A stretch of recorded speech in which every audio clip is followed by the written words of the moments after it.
Good morning, everyone. I'm very disappointed to not be with all of you today. I unfortunately tested positive for COVID just as I arrived in the area, but my gratitude to the folks at NACIS for letting me swap in a video recorded presentation so that I don't miss out on a chance to tell you all about the freelancer survey. So back in the before times in 2018, my colleague, my fellow freelancer, Aly Ollivierre, wrote to me an email, and she asked my opinion on the rate that she was charging her freelance cartography clients.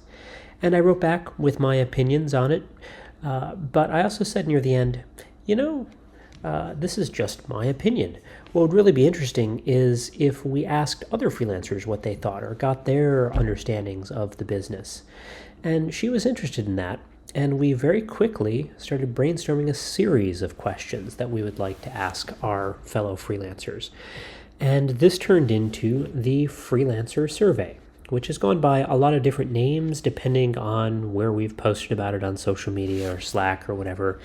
I've called it the Cartographic Freelancer Survey, the Freelance Mapper Rate Survey, the Mapper Rate Survey, or as I referred to it last month while preparing this presentation, a humble survey, the chief concerns of which are the rates and business practices of all persons worldwide who make maps of any sort on a contractual basis as freelancers, even if it is not their main occupation. And that's kind of amusing and long, but it's also pretty effective in terms of really describing who the survey is for and who we would like to take it. So perhaps that's some of you in the audience, and even though I'm not there to see, please raise your hand if you are the sort of person who has made any sort of freelance maps, even if it's not your main job, in the last few years. So hopefully that's the kind of thing you can all look around, so you raise their hands and get a sense of the size of this group. It's a pretty good fraction of us, I think, as cartographers are doing at least some of this on the side. So the other thing that I wanted to know if I had been there in person to see is how many of you are familiar with this survey. So I can't see if you raise your hands this time, but if you know about the survey, please give it another go, because maybe some of the rest of you there will be interested to see and can report back to me what the overlap is between people who raise their hands to the first question and people who raise their hands to the second question, because hopefully we are reaching the majority of you who do any sort of freelance mapping, and hopefully you know about this survey in some guise. So the reason that Aly asked me that question years ago, and the reason that we are still asking all of the questions that we ask of freelancers via the survey, is because freelancing can be somewhat opaque. If somebody comes up to you and says, hey, I'd like you to make some maps, I'll pay you some money for it, you might start to develop a lot of questions if this is your first or your fifth time through. You might start to wonder, well, do I need a contract with this person? Should I be charging them by the hour or just a flat rate per piece? But the biggest question of all that freelancers tend to ask themselves and other freelancers is, well, how much should a map cost? And that can be challenging to answer because we don't have a lot of fixed costs that go into our maps. If I were making, hats, for example, well, I'd know that I've got some materials costs going there. Okay, I've got to buy, the wool felt and the ribbon or whatever, and I've got labor costs, etc. So I could figure out how much money it costs me to make each hat, and that gives me a guide as to what to charge for them. But while we might buy some software or even pay for some data services as cartographers on a per map basis, that usually doesn't add up to a lot. So when we're thinking about the cost of maps, the biggest thing that we are investing in our cartography is really our time and our expertise. So when we say, what should a map cost? What we're really asking is, what am I worth? And that's hard to answer. And so we started doing this survey to really bring a lot of transparency to freelancing so that you could look around and see, well, what are other people charging? How are other people operating their businesses? And get a sense of what the market will bear and maybe get some confidence in that. And so I also want to emphasize too that this is, even though I'm the one presenting on this is a joint project between Aly and myself. Aly was unable to attend NACIS, not even in the vague ethereal remote video form that I'm doing now. So I took the lead on this presentation, but for the past 6 years, it's been something we've been working together on.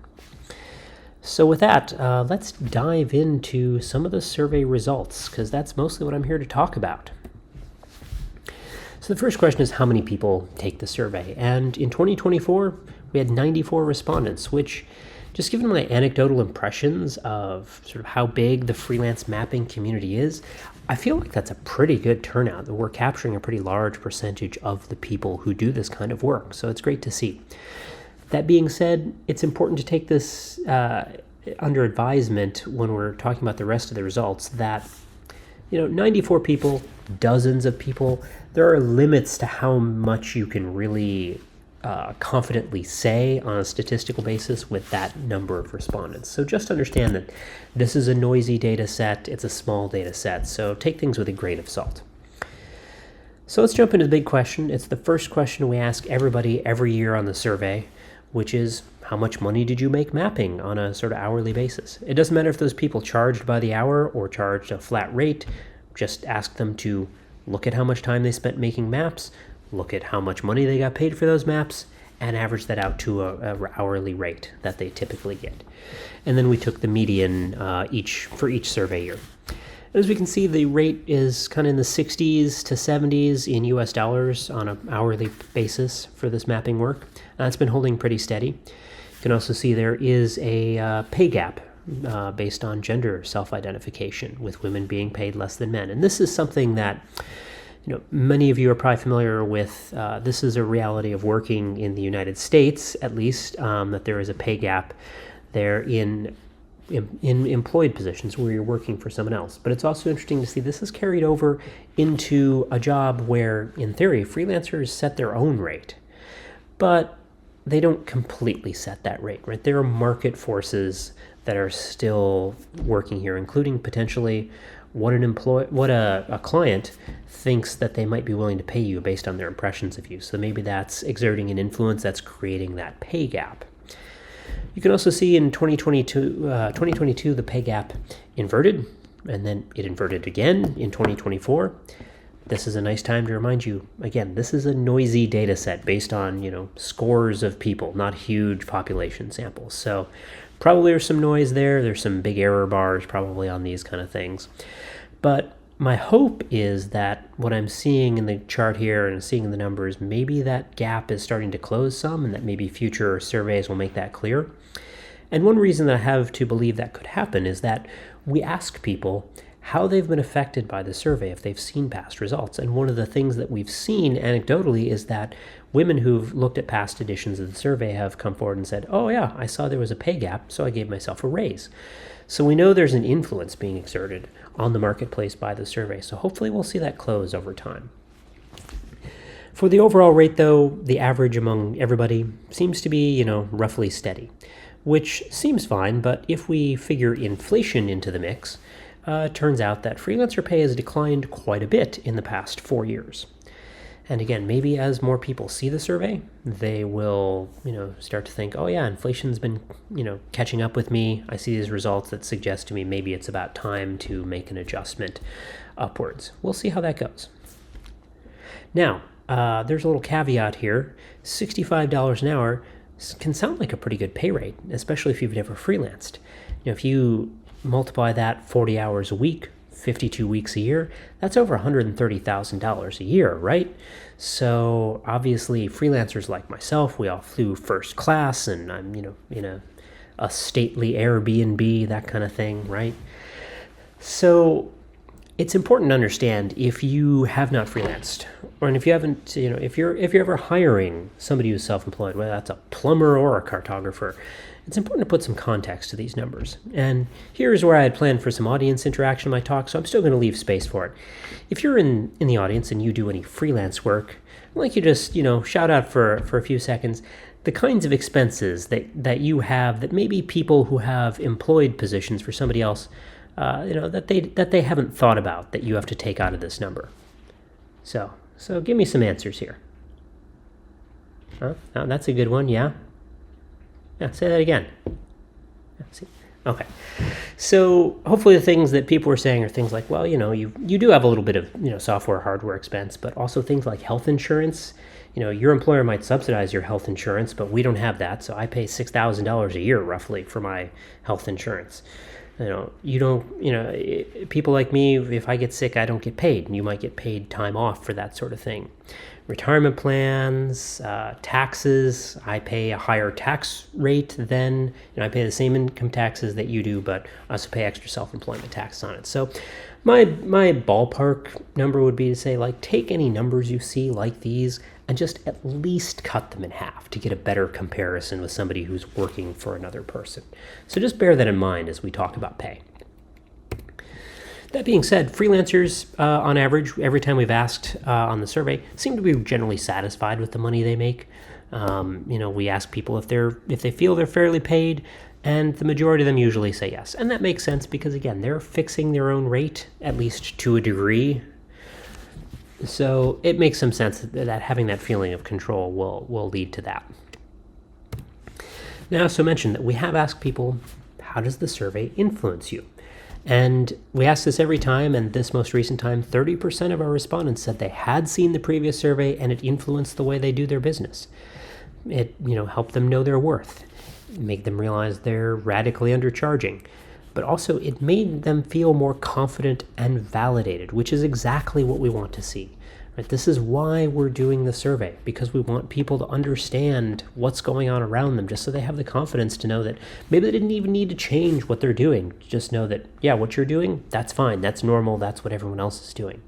So it's really great to see results like this.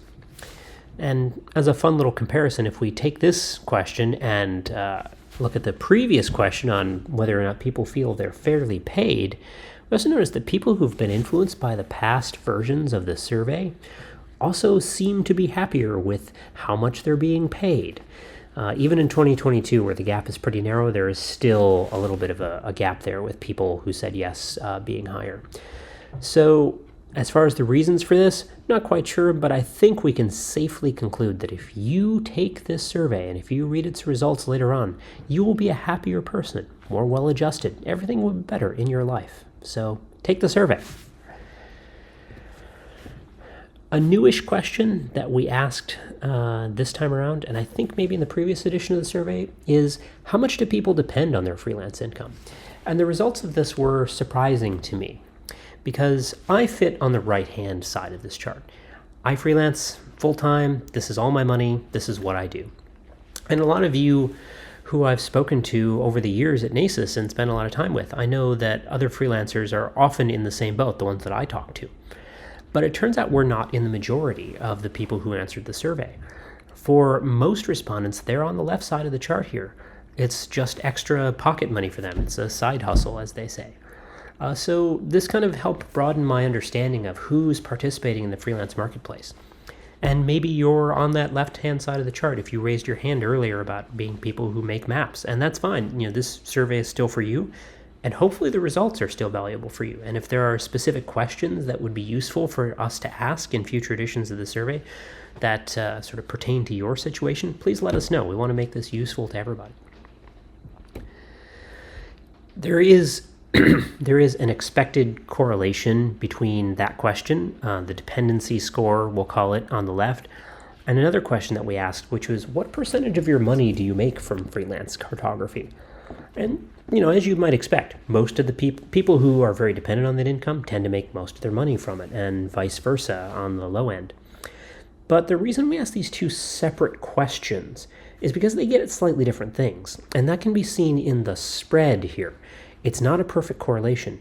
It's interesting to see there are people out there who said they highly depend on that freelance income, but it's not most of their money.